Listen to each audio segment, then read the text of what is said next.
Hello friends, it's Erin and I am going to show you my main pen case today. Please excuse the mess on my desk. I tried to make it a little bit more aesthetic, or just like, I have these pretty swatch cards here that help, but I'm in the middle of a painting project and I didn't want to put everything away because then it would be harder to get out and get back to my painting project. So things look a little bit different and messy, and that's why. So right now I'm pregnant and I'm feeling quite pregnant, and I am journaling a lot in my bed. And so I usually journal at my desk, but it's gotten hard for me to sit at the desk for a long period of time because of, well, you don't need to know all that information, but yeah, it just is not as comfortable as it normally is. So I have been taking a lot of my journaling stuff and hanging out in my bed a whole lot lately, which is actually pretty nice. When I was pregnant with my daughter 5 years ago, more than 5 years ago, I asked for, like, my husband found me this it's like a hospital table. It's like the over the bed table that has, you know, like it's adjustable and it like slides over your bed. It has like, it's on wheels. It's amazing. I've never stopped using it. It's like one of the best things that I own. It kind of gets in the way sometimes because it's hard to put away.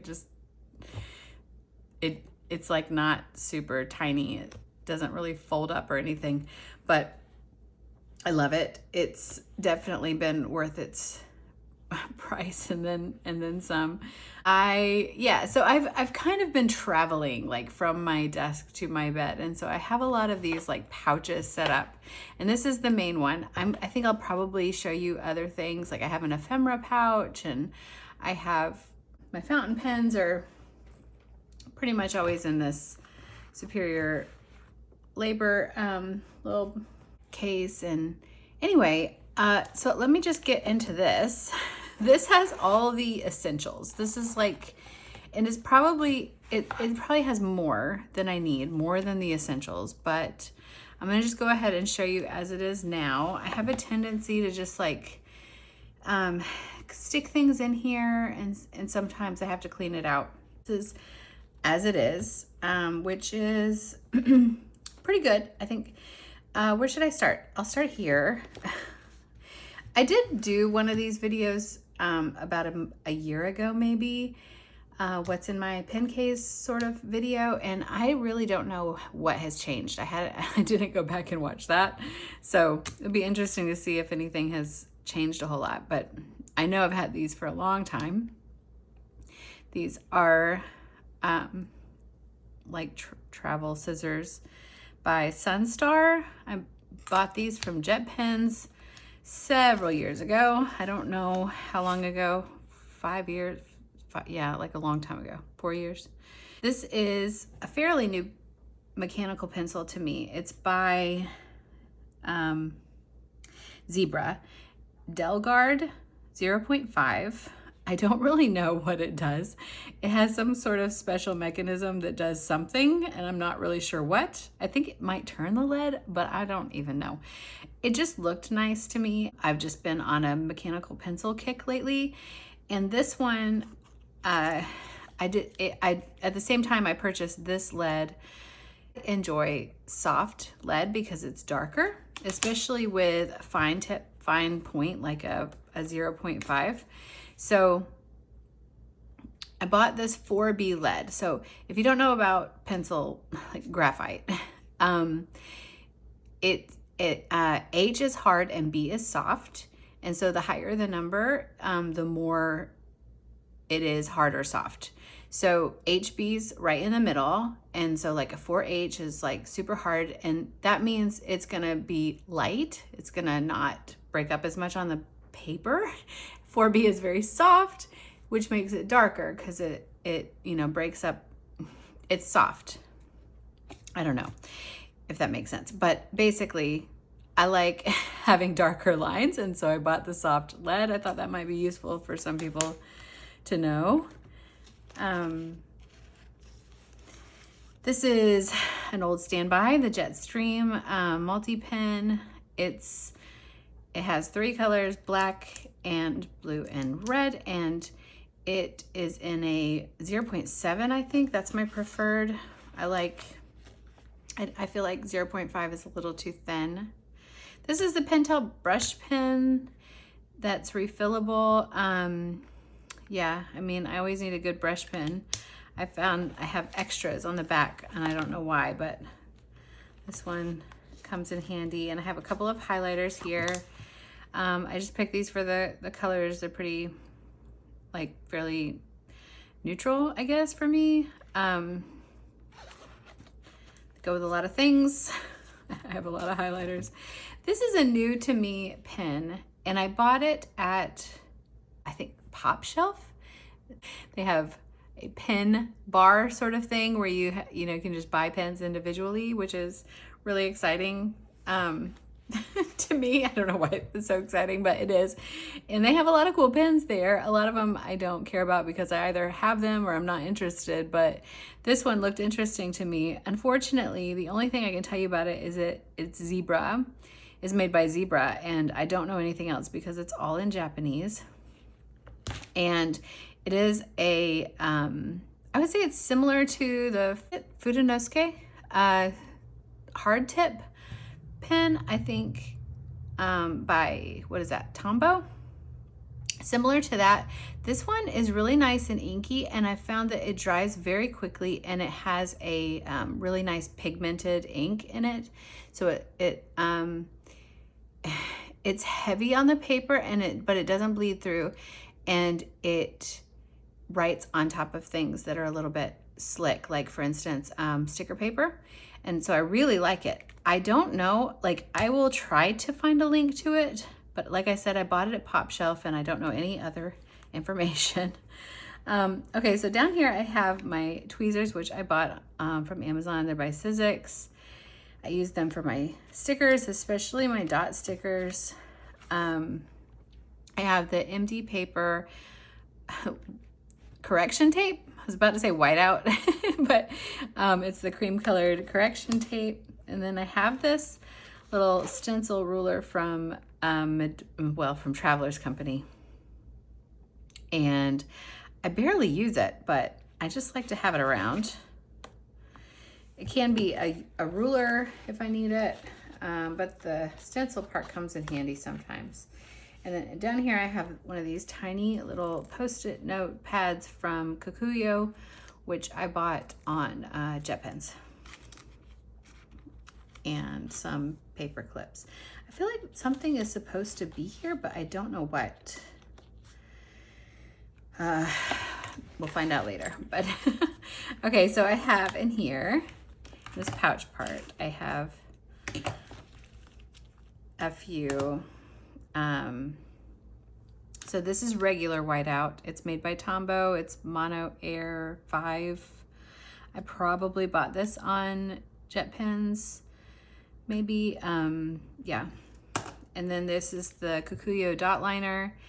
I prefer this one and or Tombow ones, and I don't really stray from those because I trust them. I trust that they're gonna stick, and I can find refills for them fairly easily.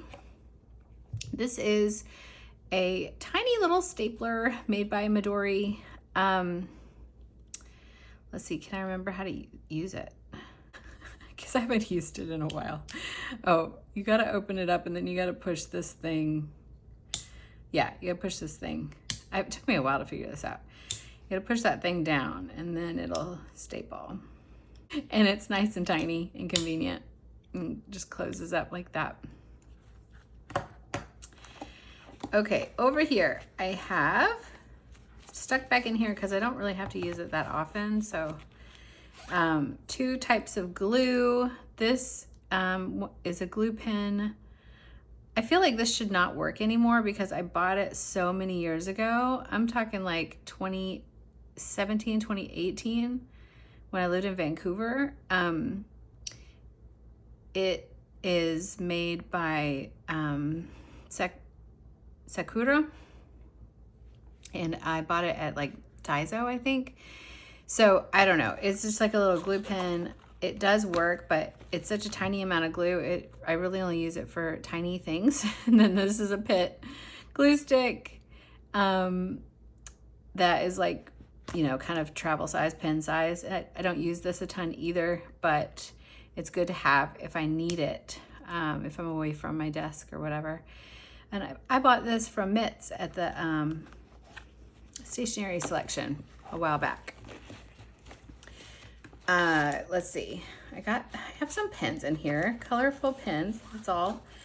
I love a good pop of fluorescent to color sometimes. And so I have these two Jelly Roll Moonlight pens in fluorescent red and pink. And then this is another find. Where did I find this? I mean, I've had Le Pens for like a long time, really long time. In fact, I found it really easy to find Le Pen pens, like long before a lot of other kinds of pens became available in the US. I could find these like well over 10 years ago. I don't remember when I bought my first ones, but this one is sage green, and it was a more recent find at a Barnes & Noble, I think. And just a new color to me. Yeah, so those all fit in there like that. Sometimes I tuck this up at the top, but I don't know if I can do that after I kind of tucks up there, just to make it slightly more flat, though I don't think it is flat, but it's fine. On the back, I have some extra things that, frankly, these are just sort of last minute throw-ins. Like I could probably be fine with just this stuff, and yeah, I would have everything I need. But I guess I was needing a red Tombow for something. I have a bigger brush pen. I never know what these are. I have so many of them, and I don't know. I have several brands. Some are made by Kuretake. Some are made by Pentel. I don't know. I have several. This is another little brush pen, I think from Muji, that it was a gift like so long ago from a family member who traveled to Spain. And it's very fine point, but I feel like it's running out. But I really love the tip on this. So if you have a Muji near you and you can buy one of those, I would recommend it. This is just a tiny little ballpoint pen from Tombow. It's a monograph, and sometimes I use it in my planner when I want to write really tiny. It's just like, I don't even know what, it might be it's 0.5, but it just feels, I think because of the needle tip, it just feels like super teeny tiny. And two of these brush pens by Pentel touch pens that are just for color or for like hand lettering or whatever. Sometimes I use those. So yeah, I mean, this is probably way more than I need. I don't really use all of this, but I do find, like every time I sit down, I do find I just am the type of person who is comfortable with having, I'd rather have more than enough, you know? I'd rather have more than I need than to not have stuff with me. So these are kind of the basics that I find myself using pretty consistently. And I typically, if I have this, then I have most of the tools that I need, you know, close by. So that's that. Yeah, I think this is probably a pretty quick video today, but I just wanted to share that with you. I hope you're well. Let me know if I'll do my best to link all these things below in case you need to find them for some reason. I feel like probably a lot of you have a lot of either these things or something very similar. It's always interesting to find out what people have in their pen cases, right? Like what is essential to you? What is essential to you? That's a good question. I'd love to know the answer to. And yeah, I'll just leave it there. Have a great week, and I will see you hopefully next week with something else. Okay, bye-bye.